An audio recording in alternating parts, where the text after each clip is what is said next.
are so many guests that I've had on this podcast that just light me up, and this is absolutely no exception. My friend Lee Keylock is on the call today, and I'm eager to get started into this conversation. Our listeners will be interested in so much of what we have to talk about here, along those conversations around storytelling, authenticity, and how we deal with trauma using stories. I'm so excited to have this conversation. Lee, thank you so much for joining me. Well, thanks, Sarah. I'm happy to be here. And I don't know who you were describing in that intro, but I'll take it. Yes, the signature humility over here. Maybe.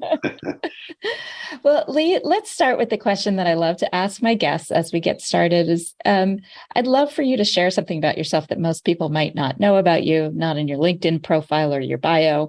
And just as an explanation for those listeners who haven't been following for the last 200 and some episodes, I love to ask this question because it gives a little insight into the person beyond what we're going to talk about. And it often leads right in full circle into what we want to talk about with the topic. So what do you think? Well, I listened to some of your other podcasts, which are great. And I know that you posed that question, but then I got thinking, I'm like, oh no, what do I sort of come up with? And I honestly, a couple of things that people don't know. Well, anyone that knows me really well knows that I used to work in a nightclub years ago. I used to in New York City for about 9 years.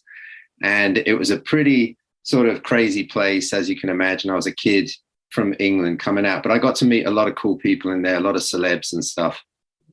And I actually got to couple of things. I actually got to dance the can with Liza Minnelli on stage one night at the end of work.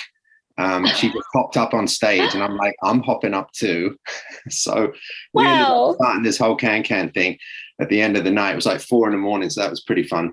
And the other thing is I actually got friendly with Daniel Day-Lewis, who used to come in the club, the actor. And he was, we used to go at the same gym around the corner from this club.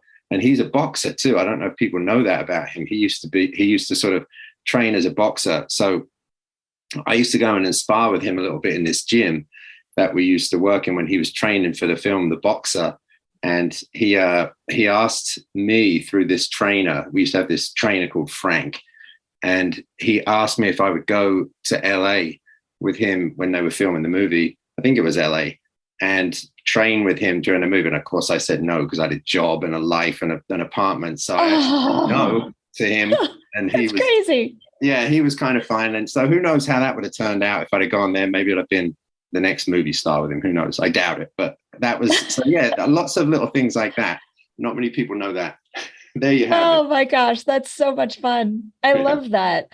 I have to ask, did you regret not going with him? Did you even ask him what he would pay so that you could take a leave from your job? No, you just said, none of that. I don't think so.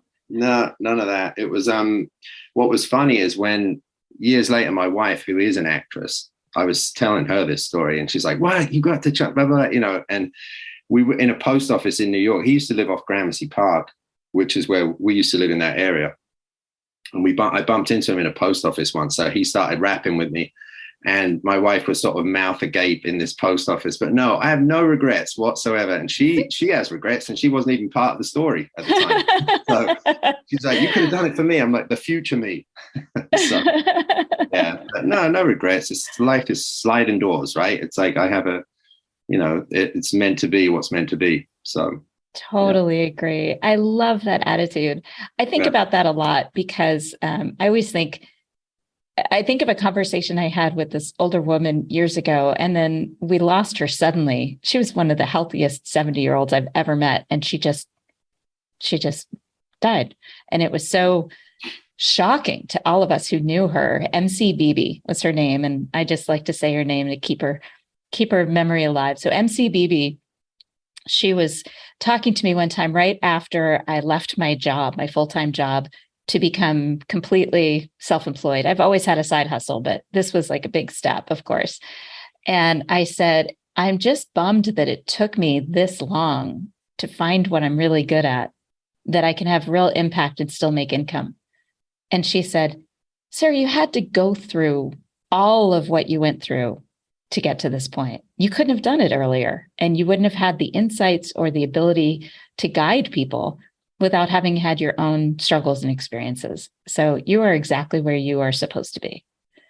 For sure. And it was, I kind of knew that, but hearing this 70-year-old fabulous woman, like just smart and funny and active, and she had just won a tennis tournament in partners tennis. And to hear her say that just was so encouraging.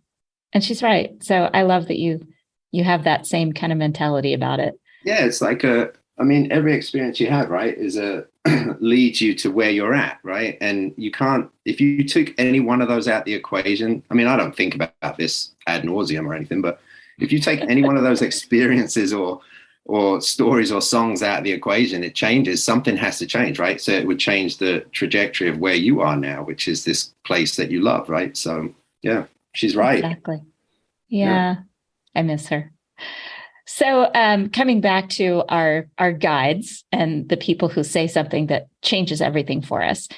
When we had our first conversation on the phone, you mentioned an author that changed your trajectory. And I would love to hear the story, if you don't mind sharing that, about how you met this author and what ended up happening with that. Yeah. It was actually an author, to be honest, that I didn't know much about, or never. I actually hadn't heard of Colin McCann. He's an Irish writer who lives in New York now, and I didn't know. And I was an English teacher for years, and I still am to a degree, right? You can't really sort of take it out of your system. No. But I met him. I met Colin after I was teaching in Newtown in Sandy Hook, right? And if most people, when they hear the name of that town, they sort of can recall the mass shooting that happened in our community. It's going to be 10 years in this December when that happened, and 26 people were killed in sort of under 4 minutes. I worked in the high school, which is just up the street from the elementary school, but a lot of my friends, and colleagues obviously worked in the elementary school. So as part of the sort of healing that I wanted, or the hope that I wanted to sort of instill back into my classroom with the students and think about how we heal, somebody handed me Colin's book, and it was called Let the Great World Spin. And it was a book, and this was actually in December. Our school shut down. The murders happened a couple of weeks before Christmas, and or 10, 11 days before Christmas. And somebody handed me that book, and I actually read it. I don't know, I just picked it up and started reading it, and it really spoke to me because it was a novel that very much underscored this idea of hope that's really hard fought, and sort of action, feet on the ground, action sort of oriented. It wasn't cliche. And so many of the narratives after, I didn't know, this is what I learned, but so many narratives after a traumatic event like that is there's sort of, people will say prayers. Well, yes, we like prayers, but prayers aren't going to help people move from A to B sometimes, in their life, when you need pragmatic, sort of tangible stuff to help you get through trauma. So this was something that I thought could work. So I reached out to him, and I asked him if I could have free copies of his book. So because you're an English teacher and no budget. Plus first of all, the curriculum of any school is, thankfully in the last few years, there's been a sort of revolution around the curriculums and what we try and teach our kids. But it was also tragic, right? I think I was telling you in a previous chat that somebody wrote a book called Readercide. And it's how we commit readercide on our youth, right? By giving them all these tragic things to read all the time, or things they can't find themselves in all the time, right? And I'm not discounting the classics, but it can't all just be classics, right? We have to sort of contemporize our thinking. Mm-hmm. So this was one book that I thought could help. So his publisher, I reached out to his publisher. A friend of mine knew his publisher actually in the school, and he wrote me back within like 48 hours. I got a response from him, and then he made a visit up to the school, and we chatted, and he chatted with some of the students who were reading the book at the time. the rest is history. 10 years later, sort of, I mean, this idea I know you're probably going to get to my work, but the idea that this book, right, sort of the story that this book, it was a polyphonic book. There were many tragic elements in the book, or sort of tragic characters, but there are these scenes in the book that are just gorgeous. And it's sort of like you aim, even if there's a crack in the wall or a crack in a window where a tiny bit of light is coming in, you head for that. Like if you can head for that and be optimistic about that, you don't, a candle, right? A candle, if you light a candle in a dark room, it's going to light the whole room pretty much. So it doesn't have to be this epic thing. And I just wanted that for the kids in my classroom, myself too, and the teachers in the school, whoever wanted to read it, I wanted people to read it. And he came, we chatted, and then this sort of whole story exchange thing, at least in my life, started that trajectory of how we use stories to heal, and stories as currency for connection and reconnection to yourself as well. I love that. Partly because of something else you said in our previous conversation, which was that all of the adults were telling the high school students not to talk about the tragedy, but not to stop them from processing, but to stop them from maybe talking to media who were going to exploit whatever story they could about a sibling or the murderer himself that went to that high school. And so all of the adults were saying, don't talk about it, don't talk about it. And they started to internalize it and not talk about it even when they needed to adults that they trusted. And that was a huge part to me, because so many times our identity is wrapped up in a tragedy that we experienced, even if we weren't the direct person experiencing it. So I'm thinking about all of these second and third victims of those murders, people who seem unrelated, a student at the high school that didn't know the shooter and didn't necessarily know any of those children, the kindergartners or the teachers that were murdered. They are still a victim. And this experience is part of their identity, as being part of, as soon as they say the word Sandy Hook or Newtown, people associate it with that experience. So for you to take that and say, I know that even if you weren't directly related, you still have this story that is narrating in your head, that unless we start to explore it and shift it so that your identity isn't tied to it in such a negative way, they're going to suffer for their whole lives with that knowledge, that part of their identity. So that said, tell me about the first time you did the story exchange and what that looked like. And then I think our listeners will kind of infer what you do. Yeah. So the organization that I help run is called Narrative 4, the number 4, and you can go online and sort of Google it. But the premise is where it started simply, it's an artist-founded organization, right? And we wanted to connect people through the use of story, and how, sort of what is the highest aim of storytelling. At least the bunch of authors that got together in Colorado with Colin McCann and Lisa Consiglio. This was even pre-me. It was a few months before I met Colin. They had sort of dreamed up this notion, how best to use stories, right? How can we use stories to really impact and give people agency on the ground, as opposed to sort of this somewhat passive act, right? Of some, like, all the way people relate to books is a passive act, or any type of story. So the premise is quite simple. I mean, it's a sort of acting trick, really, right? It's like you take on the persona of somebody else. So if you, Sarah, and I were partnered, I would tell you a story from my life, and you would listen just to understand. You wouldn't listen to respond. You're not responding. You're just listening, deep listening, right? And then I could ask you questions at the end just to clarify certain things, but I'm not asking you questions about meaning. I'm just asking you questions maybe to catch some of the essence, like, of the story. What was that name? What year? What month was that again? What country? I don't know, whatever it is. And then you would do the same. I would tell you a story and vice versa. But then we have to retell we go back to a story circle and retell in the first person one another. So I become you. I literally say, hi, my name is Sarah. I am in Missoula right now, in Montana. And I think it's in Montana. There goes my English geography in America. But Yes. that's what I say. And I actually embody your story. And there's something transformative that happens when you do that, right?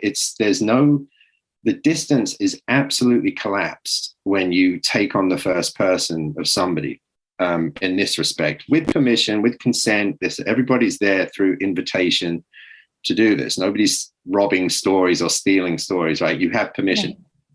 So, and it's an incredibly powerful thing to witness and to experience, that sort of intimacy between two people, which then becomes sort of 10 people in the story exchange circle. And you hear this cornucopia of stories, right? And there's no hierarchy of stories. Like, it could be a simple story, what we perceive maybe as a simple story of, I don't know, maybe a sports triumph, whatever. And then some people will go to some of their most painful moments, right? And I just remember that in Newtown, when I did this I was teaching juniors at the time, that the first class that I did it with, I didn't want stories of, well, it's not that I didn't ban any stories, but I didn't want them to tell necessarily stories about that day, right? The day, 12/14. So I encourage them to sort of think of other stories from their life, because we don't want to singly be defined by a single narrative, right? Or the danger of a single sort of story. And they started telling stories about, the usual things, right? First kisses gone wrong, or crazy grandpas at a Thanksgiving table, or, a time, actually, some of the kids would tell times they slept in a car and they were homeless for a couple of days, like things I never even knew like existed in their past, right? And all of a sudden we sort of, and it was cathartic. And I remember one girl, I won't mention her name, but she wrote in a journal afterwards, because I always have them reflect afterwards, but she told a pretty harrowing story, that involved a suicide and things like that. And she said she's never been able to tell that story, and people have an opinion about this narrative that's attached to her. She couldn't sort of rewrite the record of her own story in public because she couldn't get through it emotionally. But the young man that she told the story to did retell that story, and it gave her a new sense of life, that finally this truth had been told by this other kid in her persona. Like, it was the most sort of amazing moment. And anyway, that's sort of how it went. And then we connected, kids from Newtown High School to Crane High School in Chicago, north end of Chicago, and these kids deal with sort of gun violence on a daily basis. So there was a sort of natural bridge, not that we wanted to focus on that at all, and we didn't, but that's sort of how it manifests. So then we brought two completely different demographics together, different socioeconomic backgrounds, different racial backgrounds. We brought all of this sort of together in this space. And what happened was these kids just walked towards each other and found out they had so much in common, regardless of, the optics of how they look or how they dress or whatever. And they actually hung out after the story exchange way longer than the story exchange. So we knew we were onto something. We knew we had this thing. If you really, it's like James Baldwin says, right? It's much harder to hate somebody close up. If you meet somebody and you learn something intimately about them, you cannot dismiss them as much. And the person telling is also seen and validated. So it became this whole, we didn't even realize what we had in this little method of ours, so until we sort of did it. So. Well, there were multiple times as you were sharing that I had those chills that come up my spine and all the hairs go up in the back of my neck. And that is always a phenomenal indication for me, not only of the impact of the work you're doing, but the way you are telling the story. I think sometimes we as storytellers forget the impact of the stories we're telling about other people on the perception of us. So as I'm listening to your story, I have this whole different view of you as a human being because of the way that you're telling somebody else's story. Yeah, I mean, Wow.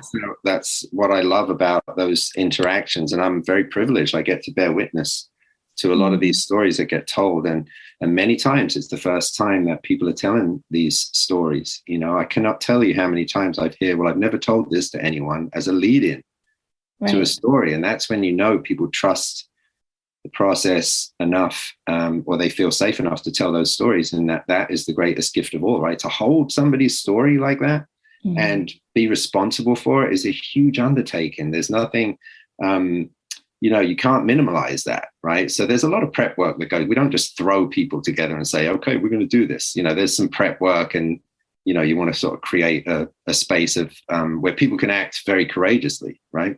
Mhm. Yeah, so it's awesome. People should try it. Wow. They should sign up and try one. We run them every week online too.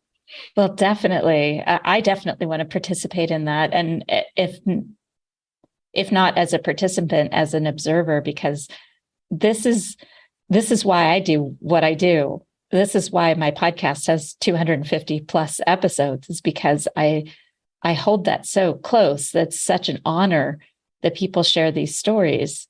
And you're right. It is a matter of creating that environment of trust and courage.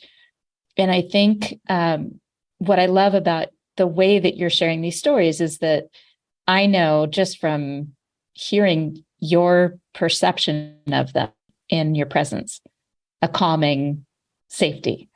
Thank you. That's so cool. Yeah, I mean, it's campfire stuff, really. I mean, we could rewind all the way back to these incredible cave painters and stuff, right? That used to scrawl on the walls. They used to crawl through these, caverns, right? And there's a great poem. It's actually called "The Cave Painters." Irish poet. I can't think of his name now.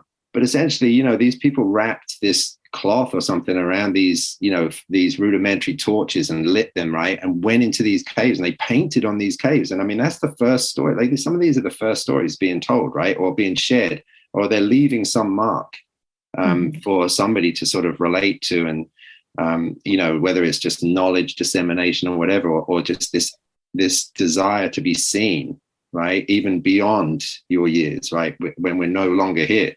Like your Right. friend that you were talking about at the beginning of this show, right? Mhm. That sort of legacy is really important. So I think stories, we have this natural tendency to want to tell stories. We just have to provide the forum and the place for people to come together and do that. And I think we need more of it in the world, not less of it. Agreed. So, Agreed. I was just thinking about the power of sharing someone else's story, and the exponential growth that we can experience as a result of that. At the last keynote I did, I had people try to remember a time where they were mentored or had a boss or somebody in a position of authority that they had an experience where they were just overwhelmingly inspired by them, or that they just felt inspired to do their own thing as a result of a conversation with somebody that was in a position of authority. And then I had them share them with the person next to them. So I gave them a couple minutes each to share, to swap stories. And then I asked for volunteers and permission for people to share the story of the person that they heard. So from their, just like what you're doing with these story exchanges, having them talk about the story, not necessarily first person, but just to tell the story. And I remember this moment. It was one of those, oh, yes, this is what I love. I'm here for a reason. One woman shared a story that the other woman told her. And I said, okay, to the audience, what words would you use to describe this boss that she just told the story about? What words, what phrases would you use? And from the audience, a leader, compassionate, inspiring, ambitious, these really great words, powerful words to describe this person. And I said, how many of you know that person? And only the woman who originally told the story raised her hand out of a sea of 300 faces. wow. And I said, wow, those are pretty big words to use for somebody you've never met. Now, how many of you know the woman who originally told the story? And I got her name, and maybe a dozen hands went up. And I said, okay, so very few of you know this woman. What words would you use to describe her, having told this story about her boss? Yeah. And the words were beautiful, again, compassionate, empathetic, kind, really the legacy words you want people to use to describe you. And I said, now think about that for a second. You have these amazing words for people you've never met because of a story told by someone you've never met. Now think about the impact of that and how your reputation, your ability to be an ambassador for your people grows as a result of simply sharing that story. Mm. Because the teller, the way that the person tells it, speaks volumes about the person themselves as much as it does about the person they're talking about. Yeah, I mean, I couldn't agree more. I mean, I witness that all the time, thankfully, which is why I say it's a great privilege to see that, in action. It's amazing what is housed in a 5-minute story, Yes. When you really unpack a 5-minute or a 3-minute story, you can unpack that. And it is like, it's like an umbilical cord between people, right? It's like this life-giving thing, right? You know so much about the other individual. You can at least infer so much, right?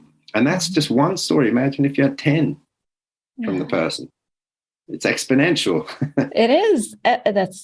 And it includes so many other characters in that story that then develop living, breathing reputations. Yeah, and it shatters it also. I think about group mentality, right? I think about that. This is a single moment between a few people or 300 people in your space, right, that you're talking about. But then I think about social media, and that's overwhelming, right? When you've got thousands or millions of followers and they can buy into these sort of single destructive narratives about people or groups or whatever, right? You can pick your poison and it becomes an echo chamber. And yet one story can dismantle an entire theory you have about people or a stereotype. A stereotype. One story can dismantle that. And I've seen that happen. We do a lot of work in the Middle East. We've done a ton of work in South Africa, in Northern Ireland, some pretty beautiful but sort of hard places, right? Given the history of some of these places. And it can all get undone in a second. And that's what you have to build from. Somebody told me in the West Bank when I was there that some of the best, I think it was Colum actually met the person that said this, but that some of the best buildings can be built out of rubble. The rubble of like, how do you keep going? Like, and that's the truth, that you can dismantle things and rebuild better, revision something from a single note or a single story, right? I love that. Absolutely. Yeah. Well, that's the story of music is you only have so many notes. Yeah, and you for sure. Deconstruct a song and rebuild it, and it's a completely different thing. It's not necessarily better, but it's definitely different, and sometimes better. Right. Wow. So when you think about the time when you started with this work, with this organization, Narrative 4, and you think about a moment, I can kind of see you already have kind of an image in your head when you realize that this was it for you, because you've done so many different things. And I would encourage our listeners to check out some of what you've done through your website and through your LinkedIn profile. But you've done so many different things, and this is sticky. This is 10 years with this organization, and you are still completely enamored with the work you're doing. So what was a time that you realized, okay, this is it. I am in exactly the place I am meant to be? Well, yeah, I mean, we're perpetual students, right? I've never approached anything I've ever done as an authority on anything. I've seen 1,000. I don't know. I could go over 1,000 sort of every day. I could probably rewind to every day in the last 2 years and think of a moment. I'm like, yep, this is where I need to be. Yep, this is it. But I think we're about to. We run a program called a Field Exchange. It's really an empathy into action program, because a big part of our work is how do you it's not enough to just hear stories. That can be brilliant and beautiful and life-changing. Yes, you can have those moments, right? But when we work with youth, we want them to think about how they can use stories to, think about themselves, their communities, and the world, and how their place in it, and how they can become agents of change, right? And so we have this sort of civic engagement program where stories, if you don't attach any action steps after a while to all these stories, it could just become voyeurism or whatever after a while, right? Yeah. And so we bring these schools together. We're about to have, actually, in a week's time, we're bringing a bunch of students from Eastern Kentucky, from the mountains of Kentucky, right? This sort of area that has, had a very beautiful history, but a very complicated history with coal mining and, a host of things. And as soon as you hear Kentucky, especially in the Northeast, people could just attach a ton of stereotypes to that. And we're bringing these kids over to the South Bronx in New York, right, to hang out for a week with kids in University Heights High School. So this is a school in Highland, in Langley, Kentucky, and we're bringing them to University Heights. So these kids are arriving, and they spend a week together, and we do all of this story work, and we sort of expose them to all these sort of amazing thinkers, these artists, these visionaries, these people engaged in their communities very deeply. And then we keep them connected for 3 or 4 months afterwards, and they come up with their own civic engagement project between these two regions that never sort of would meet unless we can become the conduit for that, right? And I remember this one kid, this was this was just pre-pandemic, because we haven't done it the last 2 years, obviously, because of travel. And this kid, Ezzeddine, he was a kid from Yemen, young kid from Yemen, lovely, lovely kid, who just graduated. Actually, he's now at college in New York. And we brought the students over to, actually, this was online, this part. We got them to connect with a bunch of poets on Roosevelt Island called the Open Doors Reality Poets. And this is a group of individuals and people that live at Kola Hospital. And they are mostly sort of quadriplegic or paraplegic, or they've had extreme spinal injuries, right?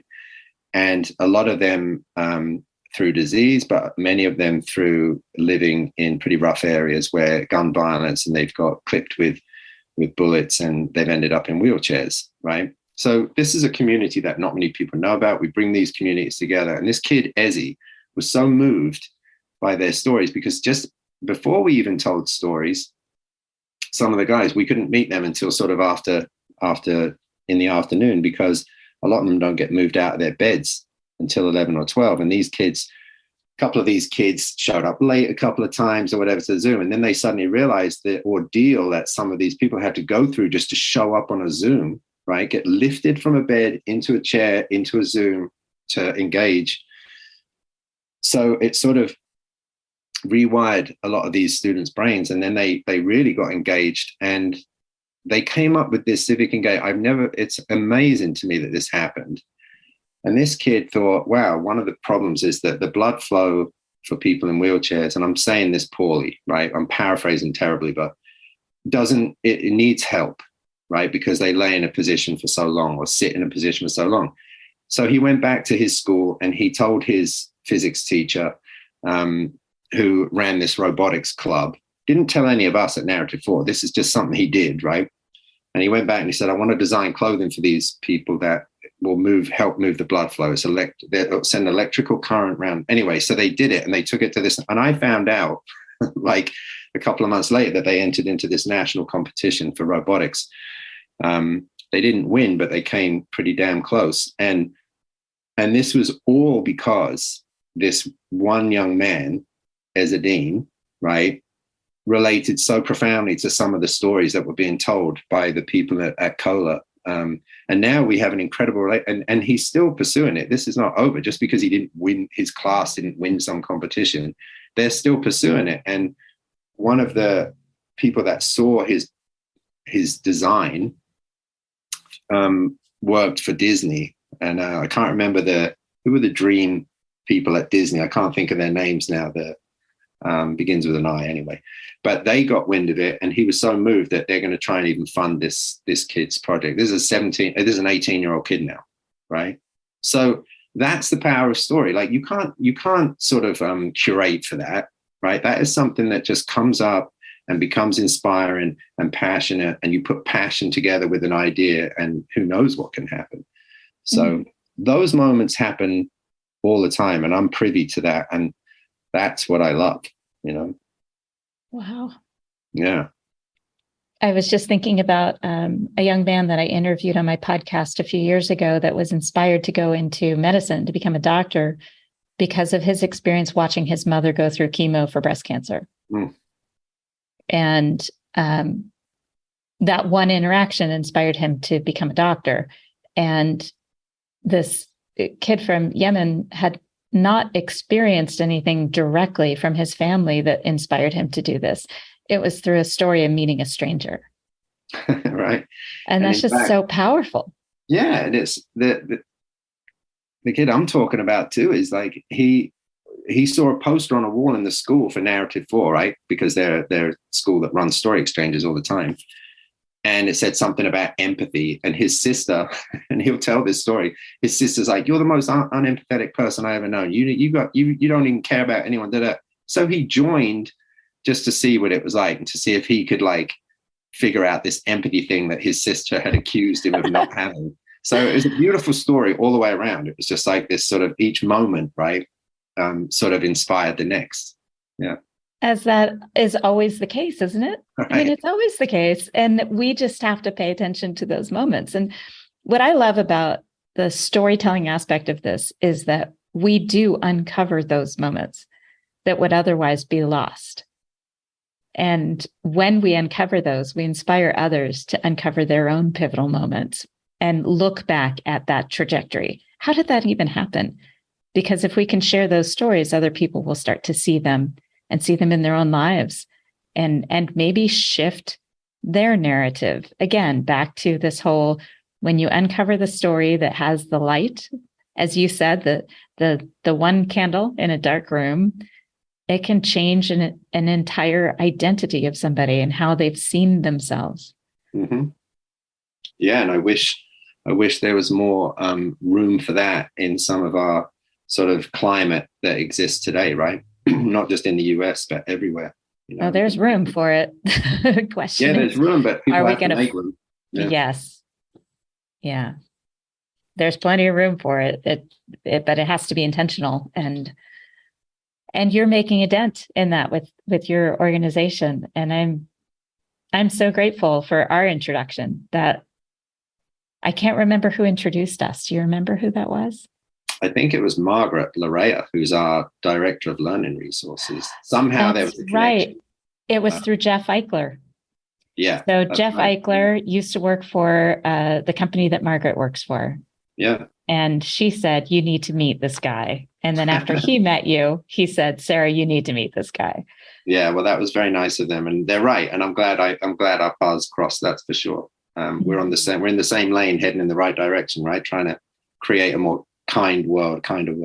Absolutely. And I think when I think about my ultimate goal in all the work that I do with StrengthsFinder and storytelling, the keynotes, the book, the podcast, it's really all about encouraging self-reflection and having people better understand how they're being perceived and being more intentional about how they want to be perceived. And you have to have consistent behavior that demonstrates what you want people to know about you. And so it all comes back to self-reflection and the way you're telling stories, because it's not the things that happen to you that define you and your identity. It's how you talk about them. Yeah. I always remember something I listened to Ruby Sales say, the civil rights leader, who's probably in her 80s right now. But she said that the sort of catalyst for her to get into social work and sort of engaged with people was when she met a young girl when she was in her 20s, and it was a sort of throwaway question. She asked the kid sort of, "Where does it hurt?" And all of this floodgate of things came out of this young young girl based on her life. It was a simple question. So it's the invitation, right? That's really crucial. And not just the invitation, because if you ask a question like that and then you suddenly pick up your cell phone and look at it while they're telling you, then that's awful. I mean, you have to listen, and you have to listen to understand instead of respond, right? You just have to listen. You don't even have to respond. And that's the beauty of some of this work too, is it teaches us how to be present and not distracted by 1,000 things when somebody is telling you something, because inevitably they will if you ask and give them space to do that. Which takes me right back to the first story you told about the young woman who shared the story that she said, I'd never shared that before, and hearing her story partner tell it back from first person was that release for her. Because he listened. He was so scared. He was so scared. I'll never forget that kid. He was so scared. And he actually came to me, because sometimes we will have the kids in class, we'll have them pair share first, right? And then we give them the night. At least I have that luxury when I was teaching, because I would see the kids sort of 4 times a week. So I would give them the evening to think about their partner's story and sort of reflect on it before they retold it the next day. And the kid came to see me the next morning. He says, I don't think I can tell this story, Mr. Keylock. I can't do it. Like, I don't have the skills to hold. I don't even know. Like, however he said it, he was very nervous. So I asked the young lady if it was okay, and would she be generous if he sort of messed it up. I was trying to give him ways in and ways, and she said, no, I chose you. She's like, I wanted you. I sort of headed to you and they didn't even know each other before that. She just had a sense about him. Right. And just afterwards, when he told it, and I'm sure he was shattered, like emotionally, he was sort of burned out, and probably the rest of the day was a bit of a blur for him. I don't know, absolutely. Maybe I'm projecting, but. No, you know. Yeah, you just know, like, and I remember, I don't know, I've never followed up with him post school, but I wonder what he's thinking about that moment, or if he does think about it, I don't know. But that was probably a very powerful moment for him, when he realized, I too have agency, and sometimes you have to step out your comfort zone and find some comfort in the discomfort, right? In order to do something that could be changed, could change your life as well as somebody else's. The reflective part, I hope he's reflected on that. I always think about it. So. Well, you know what just struck me is that she said, I chose you. She did, yeah. Because of all the things that boy could have heard, I think those words, my eyes are tearing up, and that's really unusual for me. But yeah. She used those words, and he had to own them at that point. That's there was amazing. I felt bad for him. There was no going back. No getting out of it now. I chose. I mean, how do you? He intuited that, right? He intuited that, and she did. They didn't speak. They didn't speak in class. They weren't friends. She just had a sense about this kid, that he was a nice kid, and that somehow he would hold her story and tell it in a way that was graceful or something. I don't know what she was thinking, but she made a beeline for him. She got him. Even as young as that, like, I don't know that I was self-aware enough to know how I was being perceived. Certainly not in my teens and 20s. I definitely wasn't. And he just got a glimpse of his future in terms of how he was perceived, the energy that he shared with the people around him, whether he knew it or not. And that's... I should look him up. Yes, please do. And then if you follow up, let me know, and I'll add it to the show notes for the podcast. Yeah, I do. I will. Maybe I will. I'll try and that would be awesome. And again, I mean, if they're willing to share their names, I really believe in sharing names to keep those legacies alive, to remember people for the beauty that they brought to our lives, and now to our listeners' lives. Lee, if people want to learn more about you and learn more about what you do, where do they go? Well, I mean, it's not me they're learning about. It's about the work that we engage in, right? It's right. Yeah, they go to narrative4.com, right? And we have this beautiful digital platform that we just launched. It was a soft launch about a month ago. And we encourage people to sort of take a look at the work that we're up to. We're in thousands of schools across the globe, right? And we not only are we in those schools, we then connect those schools. So there's inter-school exchanges happening. And the idea is to just create this mass of youth that tells stories to one another. And there's always teachers at the helm, right? There's these great mentors that sort of help the kids to sort of develop the program in their school, and then it just takes on a life of its own. So you just go to our website. You can, depending on your region, you can click on a link and it will send you to the right person to chat with. But the whole point is really just to move from story to embody the sort of artist spirit as well, right? The artists, we have an expansive artist network across the world, and we try and get those artists into schools. There's many ways to tell a story, right? It's not just oral narrative, right? You can do it through music, dance, through illustration, whatever it is. And the other thing is then we sort of provide these very cutting edge learning resources for teachers to engage with. So it's like you sort of rewrite or flip the script on some of these classic texts as well as all these contemporary texts we have. So, but everything comes back to how do you use story as a catalyst for things you want to change within yourself or your community. So yeah, it's a pretty beautiful concept. And we're 10 years old, so we must be doing something right. Absolutely. We started on a shoestring budget. So here we are, thanks to some, angel investors and foundations that support our work. Wow. Yeah. Well, for our listeners, don't worry. We will have links in the show notes for this podcast episode. And they'll be at elkinsconsulting.com. And I'd encourage you to look up narrative4.com and engage on that website just to learn more about what they do and maybe get involved. Find a way to involve your student in one of these programs. Yeah, Lee, thank you. No sitting on the sidelines, right? You got to get in there and at least be a participant first and start there, and then think about how you can also help sort of spread this joy, Even if it's just at home listening to your own kid tell a story. Yeah. Oh yeah. I love it. Yeah. Lee, thank you so much for joining me. I really appreciate your time, your energy, and of course, your stories. Thank you. Thanks for inviting me. It's been great. And this won't be the last, right? We'll stay in touch for sure. Absolutely. Yeah.